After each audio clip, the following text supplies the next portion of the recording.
Together with American songwriter, we had the opportunity to talk to David, Chad, and Frank from the band The Man Who.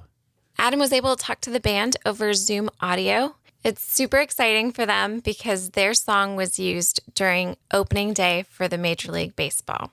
Check out their new song, Something to Believe. Make sure to check us out on YouTube and Facebook at Bringing It Backwards, and follow us on Instagram and Twitter at Bringing Back Pod. We'd appreciate your support if you follow and subscribe to our podcast, wherever you listen to podcasts.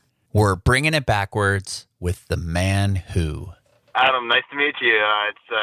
I'm Chad, and I got David and Frank here. The three of us happen to be together today, so we figured we'd just all dive in together. Rad. Sounds good. Thank you guys so much for doing this. No, thank you for having us.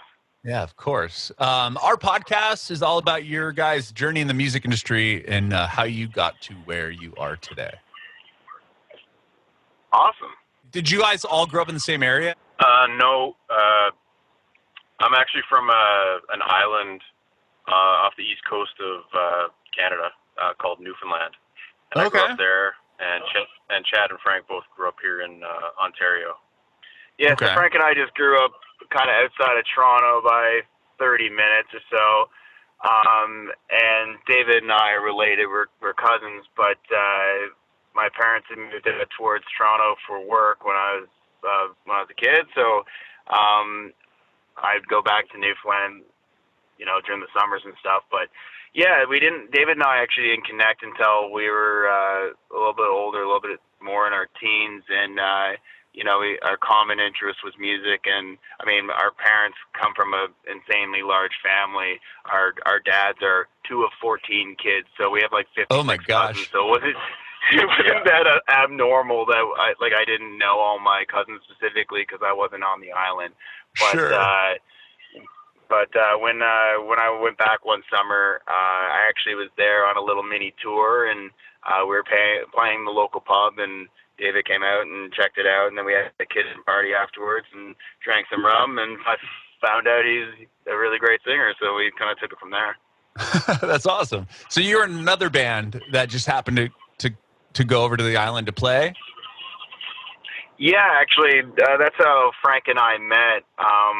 We both kind of were in different bands in the Toronto music scene, and we played like a battle of the bands where the winner got to go play a festival or something, and it was my band and his band were kind of up against each other, and his band beat me out. But that's how I met him, and I figured that he was an insanely talented drummer, and so I recruited him to play with us in the band I was playing in a few years later when we had an opening on drums, and we ended up going out on tour, and that's kind of how we met David, and it all kind of went from there. Wow. Frank, was drums the first instrument you learned to play? It was. And I didn't even have any kind of background in music when I remember telling my dad as a 11-year-old that I'm going to be a drummer. And he was like, yeah, right. But yeah, it's for whatever reason, it stuck. You showed him. I'm a drummer now. I guess so. So you were 11 is that when you first got a kit? Yeah, that's when I first started playing drums. And a couple of friends of mine got an electric guitar, and the next guy got a bass. And so I was like, well, I guess I'm a drummer. Okay. And, yeah, it stuck. Yeah. David, what was the first instrument you learned to play? Oh, shit. You've never heard of it. It's probably like a juice harp. Oh, yeah. I've never heard of it. Yeah. So we'll go with acoustic guitar. Well, I want to know about the juice harp. What'd you call it? What is the juice harp? Oh, yeah, man, what is it? You'll have to Google it. It's this little tiny, I wouldn't even say I learned how to play it, but that's probably the first thing my dad was like, here you go. So I don't know if you probably never heard of Newfoundland before either. Have you? Or no. It's it's like an Irish. It's like Ireland. A lot of the it's like an Irish background. So. Very, very Celtic music. Like another common instrument would be a bodhrán, which is kind of like a little handheld drum kind of thing. Sure. I thought that's what you were going to say. Yeah, and accordions and fiddles and stuff. But yeah, my dad had this. It's this thing that you put in your mouth and you kind of like. Yeah, I'm looking at it right now. I don't even. Yeah, is it the one where you kind of pluck on the little metal pieces and they vibrate? Yeah. Yeah, so that, and then like the spoons. Whenever you're at a kitchen party, they'll find a way to make music out of anything around the kitchen. So what we're trying to say is, if you learn how to play the spoons, you can play in a rock band. Yeah. So you went from the harp to the acoustic guitar. Yeah. Okay. My dad showed me a few chords when I was like probably a teenager. I didn't really have a lot of interest in it at all until like one of my friends started playing, and I was like, oh, okay, so like kids can play this too. And then I just through him learned a few chords, and then figured out I could play stuff that was on the radio by listening to it, and then just kind of grew interest in it from there. Okay. And then is that when you started the band that eventually went up against Chad's band?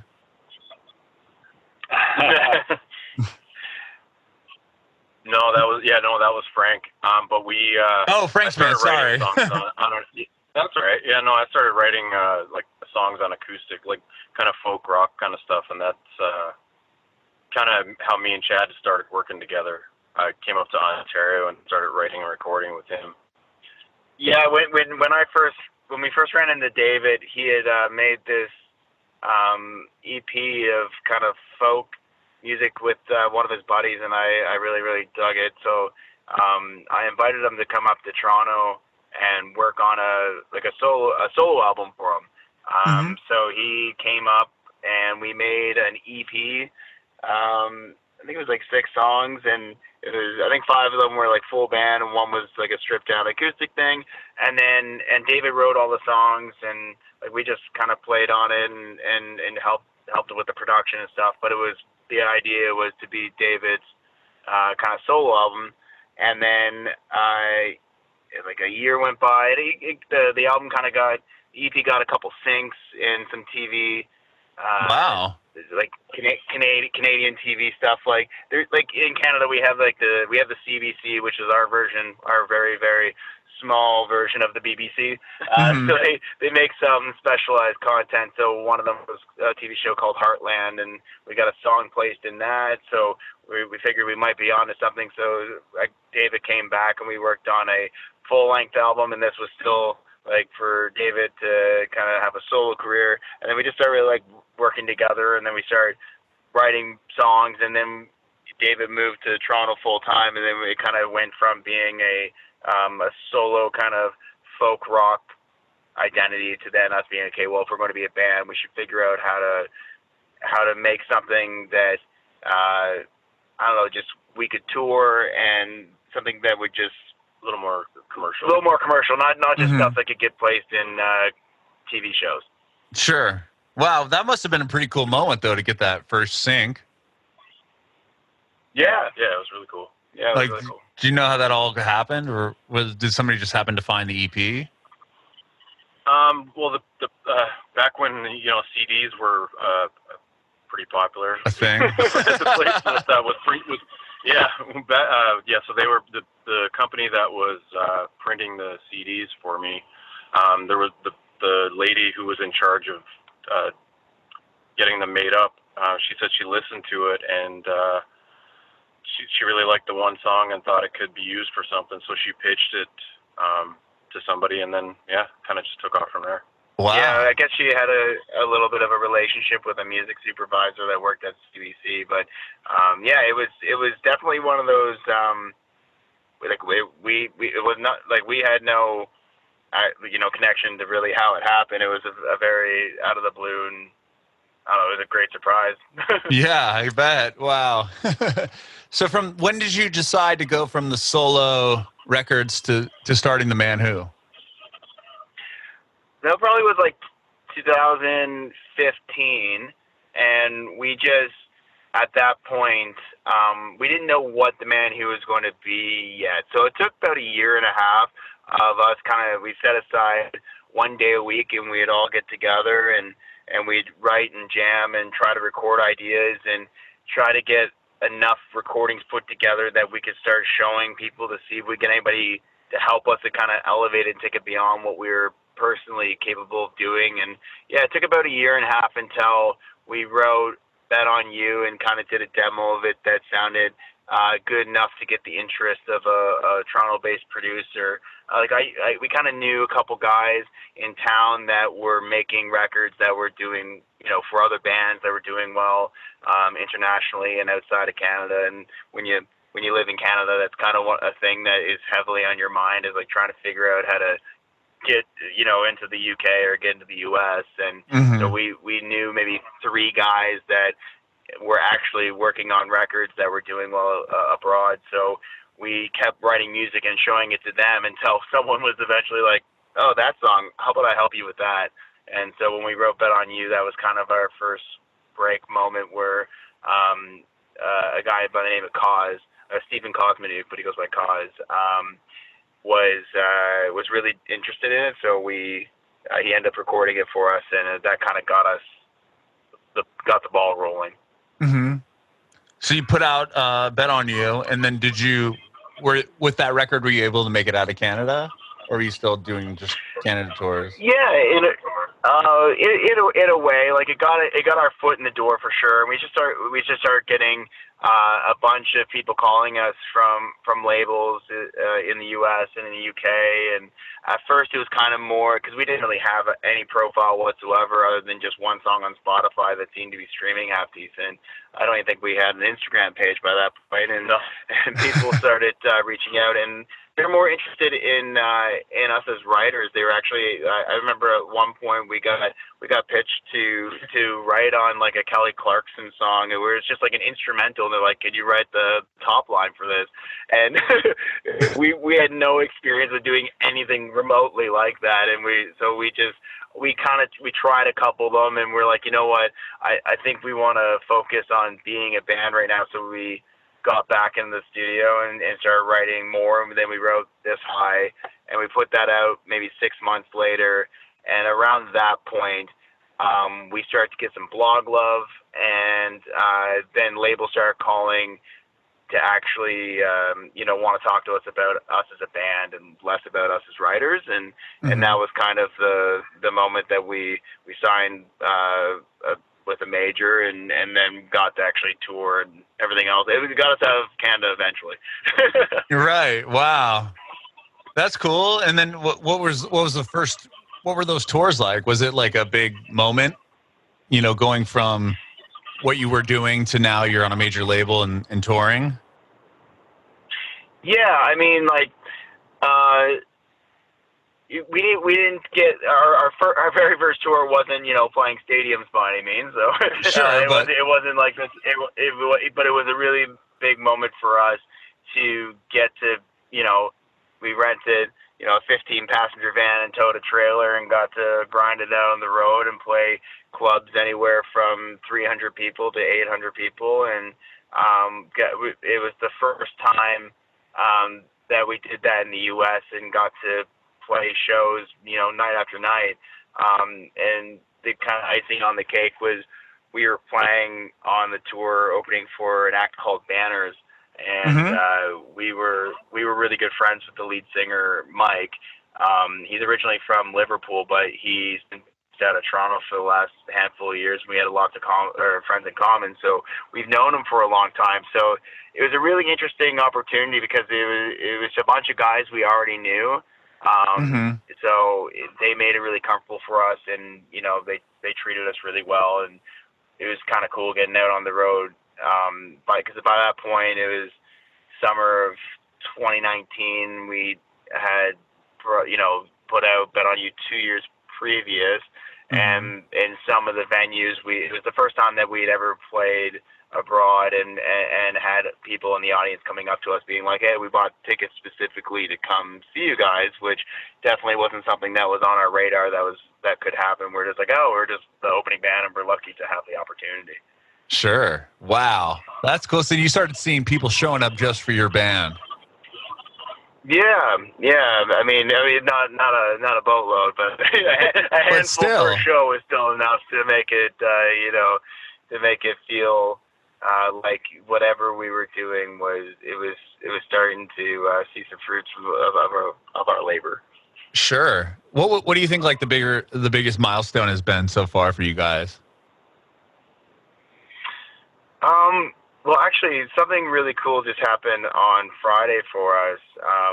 We ended up getting a song that we just released in that was a sync for MLB's opening day.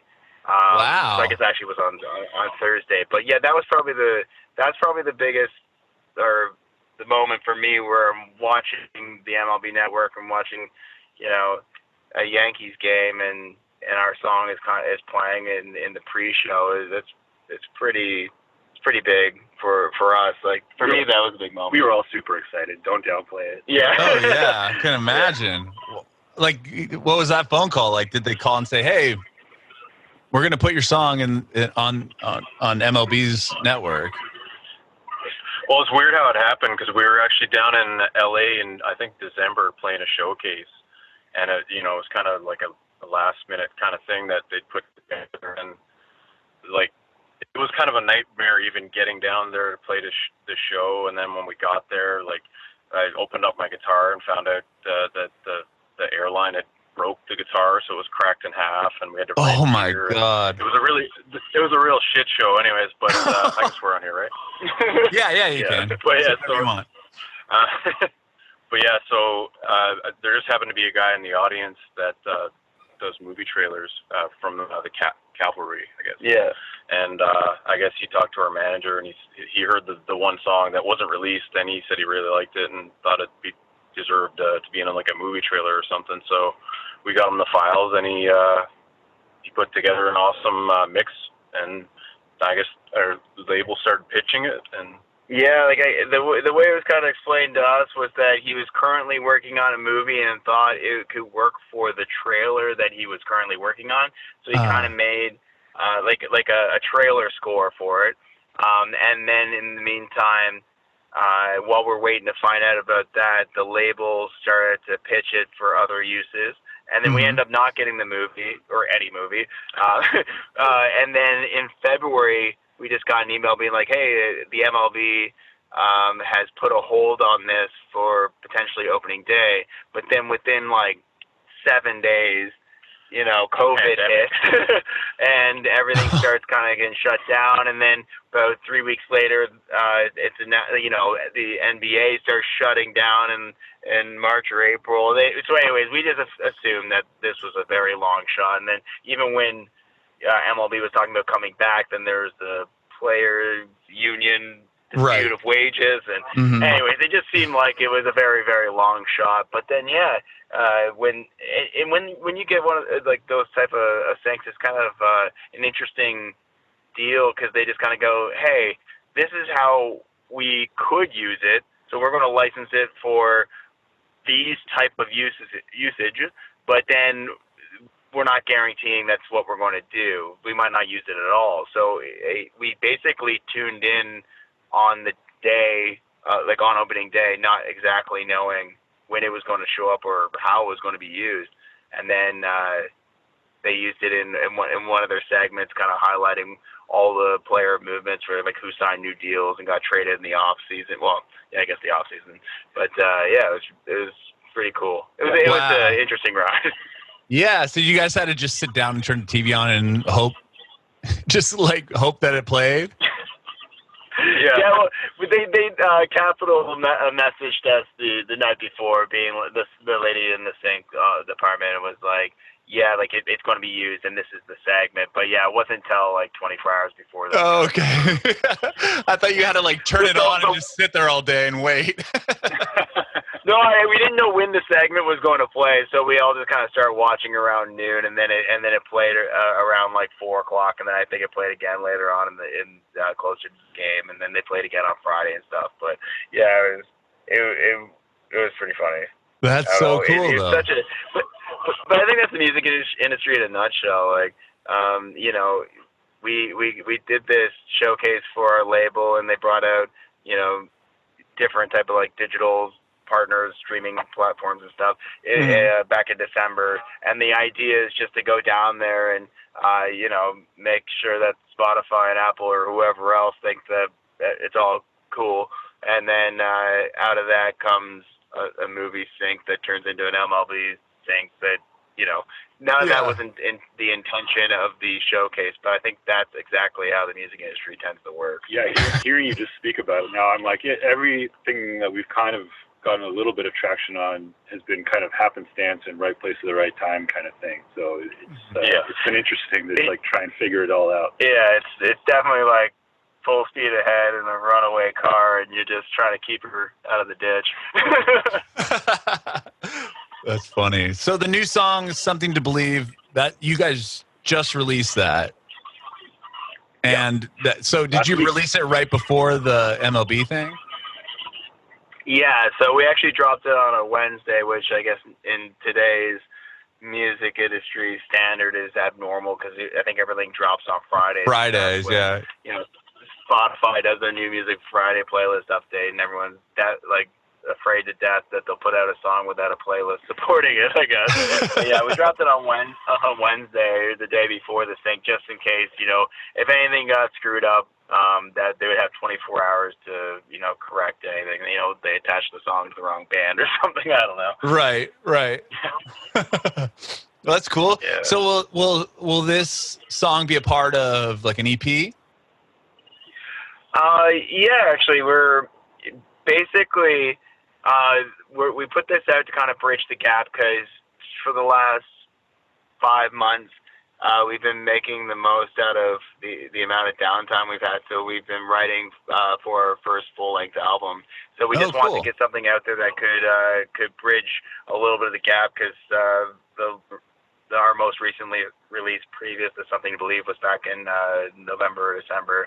So we just didn't want to leave anybody hanging for too long. But yeah, this is going to hopefully hold us over for the remainder of the year as we finish writing the album. But we have the first 3 songs are mixed and mastered, and people, you know, the team of people who tell us whether they like stuff, they say they like it. So that's you know, that's good. That's a good thing to have. Cool. Yeah. So Something to Believe is out. You just released, and then you got some more songs coming, and then a record at some point. Yeah, we got some stuff coming up the pipe. Yeah. Obviously, it's a little bit early days on finding out exactly when that would be released, but hopefully, you know, sometime between November and February of next year. November of this year, February next year. Very cool. What have you guys been? You're all together right now. Have you been able to play and hang with each other like during the quarantine, or were you guys all in different places? We're not as much as like we kind of wanted to. Like originally, we were just kind of trying to toe the line and make sure we were being safe, and we still are. I know that laws are different in every different state and province and everything else. Yeah, but, sure. But yeah, just more recently, I guess the laws in Ontario at least have gotten a little bit more. We're allowed to have like a group of 10 people that we can get together with. So it was really nice to reconnect with these guys after a little bit of a hiatus. Yeah, I suppose we're in each other's bubbles, as they say here. Like you're only supposed to have X amount of people that you're allowed to see, or however that's supposed to work. But yeah, sure. So up until the last 3 weeks or so, we've been doing primarily like everything over Zoom. Yeah. Oh, really? Zooming and then when they first allowed what they called like phase 1, being able to get together with a very small group, and that's when we started to record drums on the stuff we had been working on up to that point. And now that we're in phase 2, we can actually hang out with a little bit more people and, you know, have a go for a dinner and stuff. Yeah, totally. Yeah, it's been a wild ride as of now. I mean, what's it like where you are? We're in San Diego, south of LA, and it's horrible. I mean, I think California is the worst right now. Yeah. it went away, and then like numbers just keep going up and up and up and up. Yeah. So they re-shut down kind of everything again, where you can't be, with a group of people, you can't eat inside anymore. So if you're going to get takeout, it has to be outside or pick it up. And it's kind of the same here too. Still, actually, Certain spots, depend on the region, Yeah, it's crazy, man. Hopefully sooner than later they'll figure out a way to vaccinate or do something. Yeah. 100%. Yeah.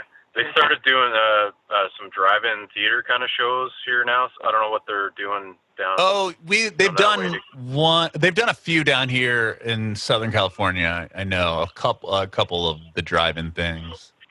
How do you guys feel about those? Would you be up to doing that, or is it kind of weird? We're open to play wherever, whenever, but it definitely would be weird. I actually, because I haven't had the chance to talk to anybody who's been to one, so I didn't quite grasp the idea of whether it's a band just playing up on the drive-in like stage, and they're just, they bring in a PA and everyone just rolls down their car windows, or is it actually all mic'd up and broadcast over a radio station you dial in? I think you can do both. Yeah. Okay. The one here, that's actually pretty cool. Yeah, the one here in San Diego that they did, they did like a drive-in thing, and they only allowed, I think, like maybe it was only 50 cars. It was like a small amount of cars, and then everybody was kind of distanced, and you could stay in your parking space, and it was on a frequency. So, like, if you were far back, you can turn it on in your car and sit in the car, or you would go outside and sit on your hood or whatever. You could hear the bands. Oh, cool. Yeah, but that also sounds like a pretty decent setup. Yeah, it was cool, but it's like one of those things where how would you ever sustain? You know what I mean? Like, you're only going to sell 50 tickets, and now you have a band, all these people and personnel. Totally. And David and I were talking about this earlier too, where I actually saw a clip on TV of one of these shows, and the cars were parked really far apart, and it looked like someone was sound checking, and they were giving the most energy. Like, I could tell, like the lead singer was like really working, and it's hard to see the reciprocal energy coming back, I think, through the car. So it was difficult to. Yeah, you kind of feed off the crowd energy, but if it's just people honking their horns, it's kind of weird. Yeah, I guess right now as a band, I guess it's one of those strange things where, I mean, as human beings, we're only thinking like 72 hours ahead or like a week ahead kind of thing. Like I don't know where the world's going to be in a week from now. So like, I mean, I think it'd be amazing to go out and be able to play one of those drive-in shows. But I get what you're saying, where you're asking like, how is that sustainable if you're going to sell 50 tickets? But I don't really know like how the world's supposed to or is going to go back to some level of like normal day to day. But I guess we're not really. I don't know, I'm not personally thinking about that stuff right now. I'd rather just get out and play shows and know that, you know, for anybody who's been cooped up in a condo like I have in Toronto for 4 months or losing their marbles, it might be a good vibe to go out and just see a show, and I wouldn't mind being a part of something like that, put some positive energy back in the world. For sure. And I would think and hope that maybe the smaller clubs would open first if they could just, you know, kind of minimize the amount of people instead of doing like a 500 club room, maybe doing 200 or something. I don't know. I know that in Toronto, what the outlines for Phase 3 was, I think it was a venue of a 250 capacity, or maybe it might have been 500 capacity, and allowing 50 people in. So I think that might be a little bit more of a sustainable thing, because I mean, obviously getting 50 people on hard tickets is not enough really but I mean, maybe there's enough demand. I don't know. Maybe we'll see a world where people are playing tiny little shows and paying $125, $150 per ticket, and then that's what I'm wondering. I don't know. But it's not sustainable. Well, I guess, that also is the same. I don't know. Yeah, I guess don't make me think about this stuff. It's a scary world. It's hard enough for a band pre-COVID, man. This is tough. Sorry. I just seen in this article on Rolling Stone, they were saying there's this someone in the Senate was saying that they were trying to pass a bill, or they did pass a bill to help fund all these venues that are going out of business.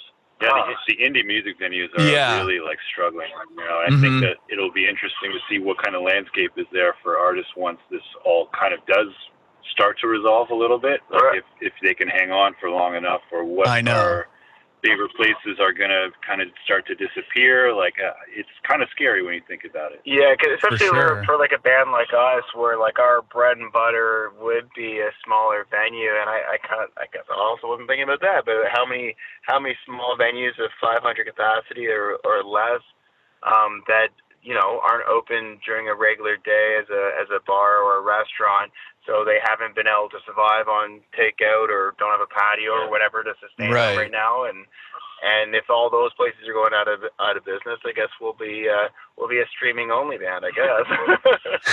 Yeah, hopefully not though. Jeez, I know. Yeah, hopefully not. Because those are the venues, like the best ones are probably going to be the ones that are unfortunately going to go first, because they won't be able to do anything there other than the shows. Yeah. Have you guys been doing the streaming shows at all? We did a couple for some radio stations here that were doing like a broadcast from your couch kind of thing, and they were just acoustic versions of stuff. Yeah, I mean it was pretty cool. Yeah. It was just. Did you enjoy it, or is it just kind of like? Is it something you want to keep doing, or is it just? It was cool when hide behind our we try to make a lot of noise when we do play, so like we kind of hide behind our amps and drums and everything else. So like it's a little bit of a departure from what we usually do, but it was fun to challenge ourselves. Also, it's the same thing with those drive-in shows that you don't have really an audience to feed off that kind of energy. Right. So it's a different feeling, I think, on both ends of the spectrum. Yeah, it's definitely when we sit down to write a song, usually the first thing we think of is drum and bass, and those are the first things you eliminate when you do an acoustic performance.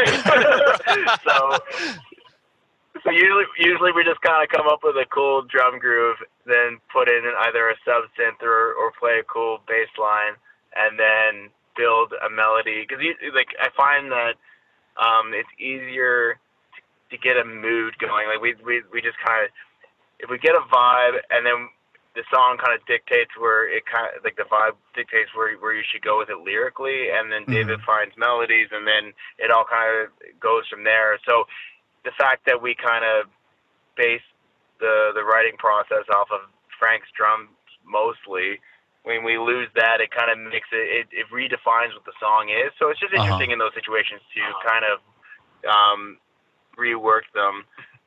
Doing radio tours has always been a little bit strange, getting into a room, like a conference room with a couple, DJs and the program director or music director or whatever. And some listeners. Try to bring as much energy as possible. Well, belting these kind of like mid-tempo kind of anthemic tunes, but just beating the crap out of a guitar and hoping to God it comes across as heavy. Do you know what the ultimate fear is? You don't want to have you don't want to be the guy, if you've ever been camping and some guy he's like, oh, I got the acoustic guitar, don't worry about it. You just don't want to feel like that. Oh, that's funny. Yeah, dude, I know the radio station conference room thing quite well. I did radio for 15 years, so I know exactly what you're saying. Sit in there and there's 10 listeners and the PD and okay, go ahead. So it's early in the morning too, and half the people in your office are probably hungover, so they're like, do we have to go in and listen to this right now? They don't even know who the band is sometimes. Yeah. Well, I felt bad for some of the pop art, because the radio station the company I worked for had 3 different. They had a top 40 station, an old school station, and an alternative station. But I felt bad for the pop artists that would come through the top 40 station that nobody knew, or they were just some new signing, and they'd have to get send a company-wide email out saying we get a few people to show up to the conference room here around noon. I was gonna play. Yeah, totally. Yeah, it's just funny. Oh, man. Those are like the best experiences. To be honest, when we do the radio in the radio tours that we've done, it's actually kind of a cool experience because when we tour as a band and we're lugging a trailer and stuff, we tend to just drive for the majority of a day, show up just in time for sound check, get glued to hanging out at the venue, and then we just play and then drive to the hotel and leave. But on radio tours, we've actually had a lot more time to get into a town because you're usually doing like 2 or 3 radio stations in a day, and then you hang out in that town overnight. So we've actually had more fun probably partying and stuff in places on a radio tour than we've had the opportunity to do as like a touring band, because usually all the drinking we're doing or the fun memories that we have are in the van or in a hotel room. Right. Yeah, because at least with the radio thing, you can kind of, you're probably not playing a whole set. It's like stripped down. You're just kind of hanging. Yeah. Right. You're doing like 3 songs, and then you break for lunch and go do another 3 songs. Then you get the night on the town to go check out whatever city is known for, kind of thing. And that's actually the thing we always ask in the radio station. It's like, hey, if we had 8 hours or 5 hours to kill tonight, what would be the 5 things you'd recommend to do in your town? And we try to definitely knock off the list. Yeah, that's cool. In that one, where was that? Remember, we had left the show one night, and like we had a long drive to kind of set us up for the next day, and I think it was like 2 a.m, and we showed up at our hotel, and we got there, and we're like, all right, well, like we're still kind of wound up, so like let's have a beer, maybe smoke a joint, and then go and check into the hotel. So we're sitting in the parking lot in the van, and we're just we just lit her up. We were ready to smoke, and the cops pulled in, and they came up to us, and so we put our drinks away and everything, and then the cop comes up to the window, and he's like, hey, I'm just we're in the area, we're just making sure you guys aren't up to no good, and you guys are staying at the hotel. We're like, yeah. You guys are a band? Yeah. Asked for the band name. They're like, okay, have a good night. So they drove off. We're like, oh shit, that was close. So then we fired all back up again, and then they come back around. We're like, fuck sake. We put everything out, and then they come back and roll the window down, and they're blasting our music on their stereo. They're like, is this you guys? they're like, this is pretty good, man. That's awesome. Yeah. I think that was in. We only rolled the window down. Just enough so they couldn't really tell what was going on inside. I was in Hartford. It was funny because we played in Boston, and then just to make you, I think the next day we were playing in Philadelphia or something. So try to get out far enough out of Boston so that we wouldn't get morning traffic. We drove to Hartford. So we got in at like 2 a.m. And we were staying at the scuzziest motel. So I was like, if there's going to be cops anywhere, why do these guys care for loitering in this parking lot? Right. We're not at Hilton, that's for sure. That's so funny. I was wondering I thought you were going to go with you were in a state that it was legal, and the cop was just like, oh, like that's legal, like no big deal. Yeah, no, it was legal. What state was it legal in? In Canada it's legal everywhere, so we just play the dumb card and hopefully not get too much trouble. Oh, it is legal everywhere in Canada, huh? Yeah. Oh wow, yeah, we haven't got that far yet. Like, I mean, the state I live in, it's legal, and a handful of them are, but they haven't really pulled the trigger on the. Yeah, it's different from state to state when you're touring. Yeah. I think that because California was such an early adopter, I'm pretty sure everyone here in Canada was like, come on, let's follow their lead. I think it was like Denver and California were the first 2. Yeah, right? Denver was the first, and I believe. Yeah. I don't know. Actually, Washington D.C. was really early on too, which was strange. That's right, but they have totally. Yeah, I heard about that. Because they're their own, it's not like a state, it's like its own thing, but it's just interesting that they went for it, but the whole, federal lift it, but anyway. Hilarious. That's awesome. Well, dude, guys, thank you so much for chatting with me today. I really appreciate it. I can't wait to check out the new stuff when you put it out. I love the new song, Something to Believe. It's great. Thank you. Yeah. So you guys are going to just, what's next for you? You're going to just keep putting out some singles until the record? I think so. Yeah, to be honest, we're in a pretty funny limbo right now. So we're just waiting to actually find out who's putting out the next record. That's really is the big question. So. Oh, okay. I guess just keep on writing for the time being and chipping away at that. Yeah. Cool. Very cool. Well, I have one more question for you guys. I want to know if I can get an answer individually from you each, if you have any advice for aspiring artists. Mine would be to don't wait until someone else comes along to try to, help you reach a broader audience or something like that. Just get out there and get after it. I mean, there's so many different companies, whether it's TuneCore or whatever. I'm sure there's 1,000 of them that you can put your music up on Spotify and all that kind of stuff. I know that was a really big thing for us. Was we put our music out. We didn't have anybody big backing it or anything like that. And when we first put it out, it did absolutely nothing. But slowly over time, it got more listeners, and then some kind of special Spotify algorithm got triggered, and next thing you know, our monthly listeners grew, and everything came from that. And it was from a place of not being afraid to put yourself out there and just getting music out there. Because if you don't put your music out into the world, you're not going to get fans, and that's really what it's all about. Frank, any advice? Ooh, this is a tough one. For me, it's more like I think just stand by what you're doing and don't really. I mean, it's good to take advice wherever you can get it, but also make sure that you're doing something that you love to do. Like I would be doing this regardless of who I was talking to on what podcast, or you know what I mean? Like I would be playing drums regardless. So I think just make sure you do it because you really like to do it, and then all of the other stuff that comes along with it that maybe is a little bit more difficult, it will be worth it for sure. Very cool. David, for me, I guess as a songwriter, just keep writing. Just keep writing no matter what, because there's going to be a lot of duds. You got to kind of get rid of all the shit before you can find something that'll actually work. That's the best. We should just all go with David's. Yeah, that's actually the best answer. out of all the songs we've written, we've only put out 8.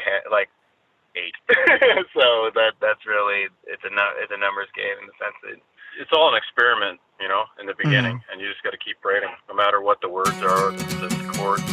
You just got to keep doing it.